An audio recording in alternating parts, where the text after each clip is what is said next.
New year special sunset mocktail. এই sunset mocktail বানাতে আমাদের বেশি কিছু ইনগ্রিডিয়েন্ট লাগবে না। সামান্য পরিমাণ লাগবে কমলা লেবু, আর লাগবে তার সাথে বেদানা।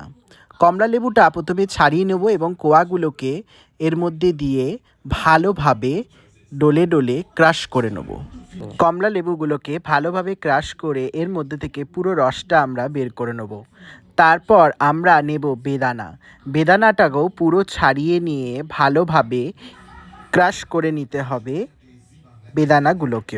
এইভাবে ক্রাশ করে করে পুরো রসটা বের করে নেব এবং আমরা চেষ্টা করব একটা যেন সানসেট টাইপের কালার আসে।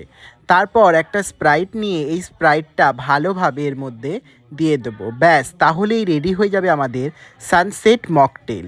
মাত্র 2 থেকে 3টে উপাদান দিয়েই আমরা এই সানসেট মকটেল তৈরি করতে পারবো বাড়িতেই।